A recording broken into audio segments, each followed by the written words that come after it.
Syria में तख्तापलट के बाद से सबकी नजरें अमेरिका पे टिकी हुई थी कि व्हाइट हाउस इस पर क्या कहता है।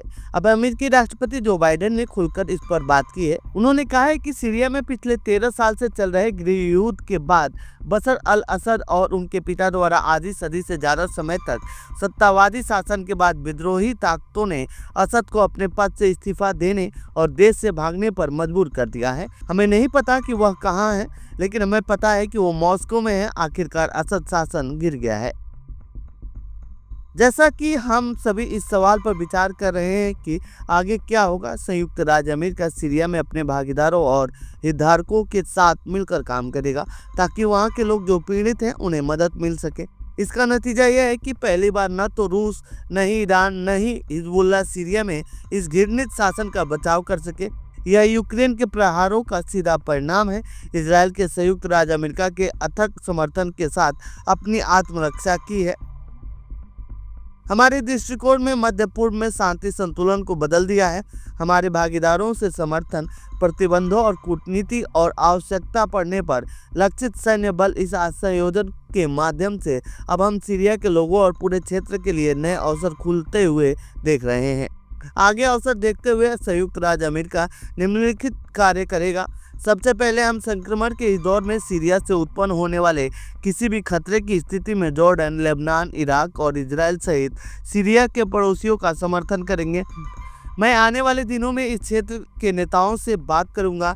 आज सुबह मैंने अपने सभी लोगों के साथ बातचीत कर बड़े निर्णय लिए हैं और मैं अपने प्रशासन के वरिष्ठ अधिकारियों को भी क्षेत्र में भेजूंगा।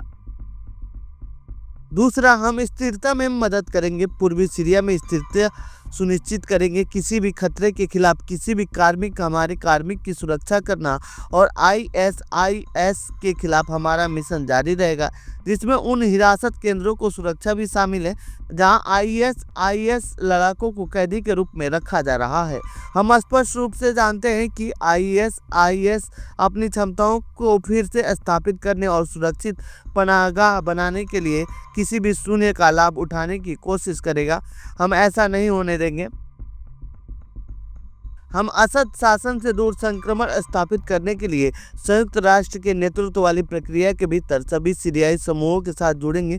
स्वतंत्र संप्रभुता की ओर एक स्वतंत्र मैं फिर कहना चाहता हूं, एक नए संविधान के साथ संप्रभु सीरिया, एक नई सरकार के साथ जो सभी सीरियाई लोगों की सेवा करती है। यह प्रक्रिया सीरियाई लोगों द्वारा स्वयं निर्धारित की जाएगी और संयुक्त राज्य अमेरिका उनका समर्थन करने के लिए जो कुछ भी कर सकता है वह करेगा, जिसमें असद परिवार द्वारा एक दशक के युद्ध और पीढ़ी दर पीढ़ी की क्रूरता के बाद सीरिया को बहाल करने में मानवीय सहायता शामिल है। और अंत में हम सतर्क रहेंगे, कोई गलती न करें।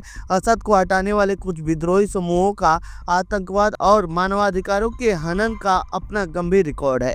हमने हाल के दिनों में इन विद्रोही समूहों के नेताओं के बयानों पर ध्यान दिया है और वे अब सही बातें कह रहे हैं, लेकिन जैसे जैसे वे अधिक जिम्मेदारी लेते हैं, हम न केवल उनके शब्दों का बल्कि उनके कार्यों का भी मूल्यांकन करेंगे। और हम इस बात से अवगत हैं कि सीरिया में अमेरिकी हैं, जिनमें वहाँ रहने वाले लोग भी शामिल हैं। साथ ही ऑस्टिन टाइस भी हैं, जिन्हें 12 साल से अधिक समय पहले बंदी बना लिया गया था। हम उन्हें उनके परिवार को वापस लौटाने के लिए प्रतिबद्ध हैं।